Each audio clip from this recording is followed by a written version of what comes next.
Mr. Jones of the Manor Farm was drunk. He lurched across the yard, kicked off his boots at the back door, and drew himself a last glass of beer from the barrel in the scullery and made his way up to bed.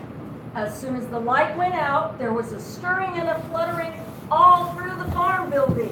Word had gone around that old Major, the bride forth, had a strange dream, and wished to communicate it to the other animals as soon as Mr. Jones was safely out of the way. Old Major was so highly regarded that everyone was quite ready to lose an hour's sleep in order to hear what he had to say. First came the dogs, then the pigs, who settled down to the straw immediately in front of the platform. The hens perched themselves on the windowsills. The pigeons fluttered up to the rafters. The sheep and the cows lay down behind the pigs and began to chew their cud. The two cart horses, Boxer and Clover, came in together, setting down their vast hairy hoofs with great care, lest there should be some small animal concealed in the straw. Now Clover was a stout, motherly mare who had never quite got back her figure after her fourth foal. Boxer was an enormous beast, nearly 18 hands high, as strong as any two ordinary horses put together. He was not of the first-rate intelligence, but he was universally respected for his steadiness of character and tremendous powers of work. After the horses came Muriel, the goat, and Benjamin, the donkey. Benjamin was the oldest animal on the farm and the worst tempered. He seldom talked, and when he did, it was usually to make some cynical remarks such as, God gave me a tail to keep the flies off, but I'd rather have no tail and no flies. At the last moment, Molly, the foolish, pretty white mare, drew Mr. Jones's trap, came mincing daintily in, learning her mane to draw attention to the red ribbons it was plated with. All the animals now being present, Major cleared his throat and began. Comrades, you have heard about the strange dream I had last night, but I have something else to tell you about first. I do not think, comrades, I shall be with you very much longer. oh Major. And before I die, I feel it is my duty to pass on to you such wisdom as I have acquired. I have had a long life. I think I understand the nature of life on this earth as well as any animal now living. It is about this I wish to speak to you. Now, comrades, what is the nature of this life of ours? Let us face it. Our lives are miserable, laborious, and short. We're given just so much food as will keep the breath in our bodies, are forced to do work to the last atom of our strength, and the moment our usefulness has come to an end, we are slaughtered with hideous cruelty. Isn't this simply part of the order of nature? Well, isn't it because this land is so poor? No, comrades, 1,000 times no. This farm of ours would support a dozen horses, 20 cows, hundreds of sheep, in a comfort and dignity almost beyond your imagining. Well, then why do we continue in this miserable condition? Because the produce of our labor is stolen from us. Comrades, the answer to all our problems lies in a single word: man. Man is the only creature that consumes without producing. True, he does not give milk. He does not lay eggs. He's too weak to pull my plow. Yet he is the lord of all the animals. He sets us to work, gives back the bare minimum that will keep us from starving, and keeps the rest for himself. But it's our labor that tills the soil. Our dung fertilizes it. Yet there's not one of us that owns more than his own skin. Even the miserable lives we lead are not allowed to reach their natural span. No animal escapes the cruel knife in the end. You young porkers sitting in front of me, within a year, every one of you will scream your lives out the block. To that whore we must all come. Cows, pigs, hens, everyone. No. Even the horses? You Boxer, the day those great muscles of yours lose their power, Jones will sell you to the knacker. We'll cut your throat and burn you down with glue. What then must we do? Why, work. night and day, body and soul, for the overthrow of the human race. That is my message to you, comrades. Rebellion! Rebellion! Rebellion! Fix your eyes on that, comrades. Never listen when they tell you man and the animals have a common interest. Man serves the interest of no creature except himself. Whatever goes on 2 legs is an enemy. Whatever goes on 4 legs or has wings is a friend. All animals are friends. Down with humanity. And remember that in fighting man, we must not come to resemble him. No animal must ever live in a house, or sleep in a bed, or wear clothes, or drink alcohol, smoke tobacco, or engage in trade. Above all, no animal must ever tyrannize over his own kind, weak or strong, clever or simple.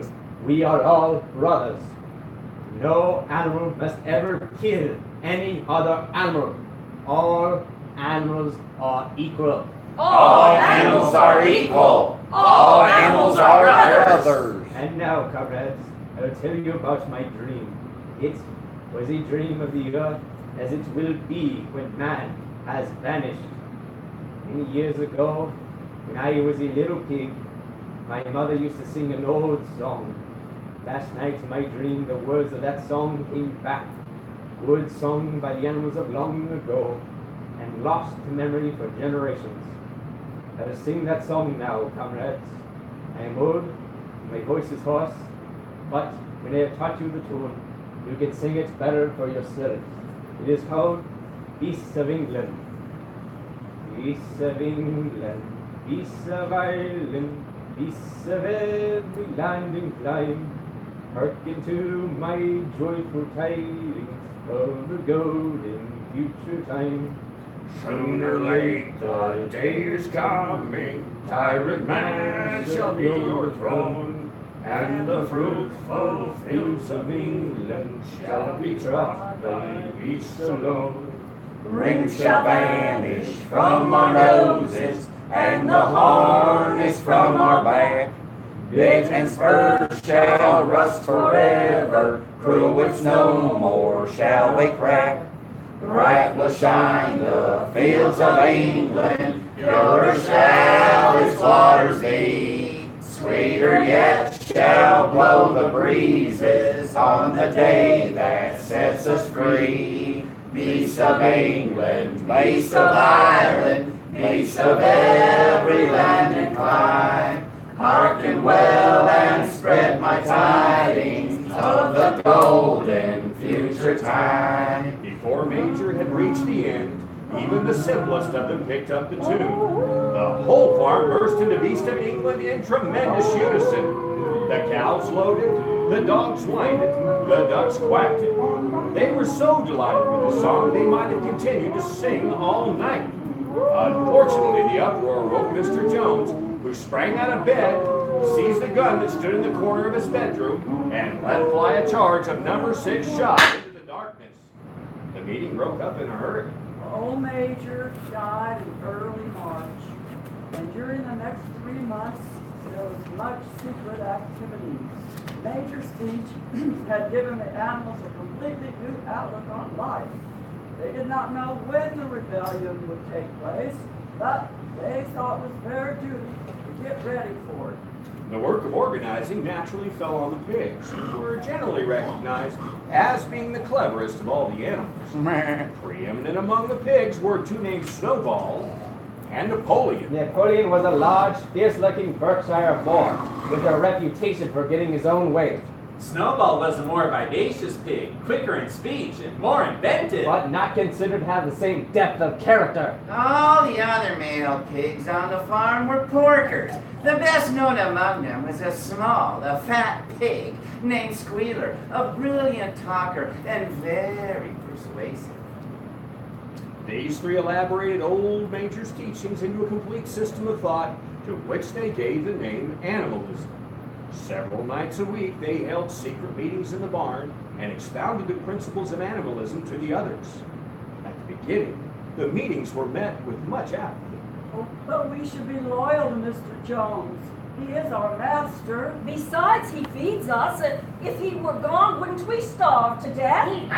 Why should we care what happens after we're dead? And if this rebellion's gonna happen anyway, well, what's the difference whether we work for it or not?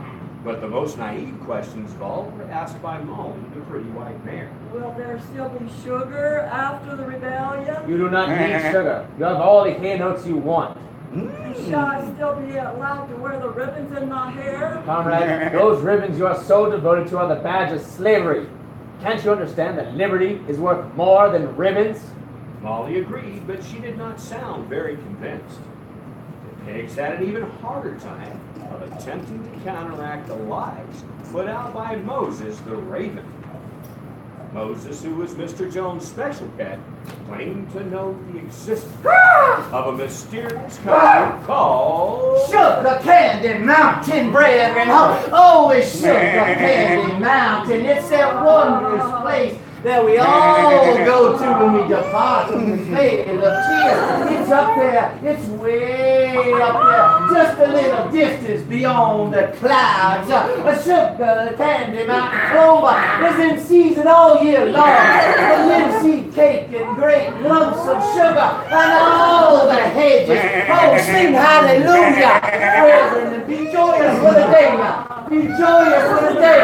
Be joyous for the day when we all shall see Sugar Candy Mountain. Can I hear an amen? The animals could barely stand Moses.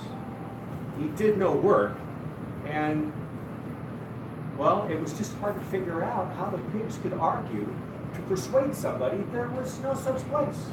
Most faithful disciples were the two horses, Boxer and Clover. These two had great difficulty in thinking anything out for themselves. But once they accepted the pigs as their teachers, they absorbed everything they were told and led the scene of Beast of England, with which the meetings always ended. All together now. Base of England, base of Ireland, base of every land and town. Now, as it turned out, the rebellion came much earlier than anyone had expected. On Midsummer's Eve, Mr. Jones got so drunk that he went to sleep on the drawing room sofa with a newspaper over his face. When evening came, the animals were still unfed. At last they could stand it no longer. One of the cows broke in the door of the store shed, and all the animals began to help themselves from the bins. Just then, Mr. Jones woke up, and the next moment he and four of his men were in the store shed with whips, thrashing about the old It was more than the hungry animals could bear. Though nothing of the kind had been planned, they flung themselves upon their tormentors. Jones and his men suddenly found themselves being butchered and kicked. Birds! This sudden uprising of creatures, they were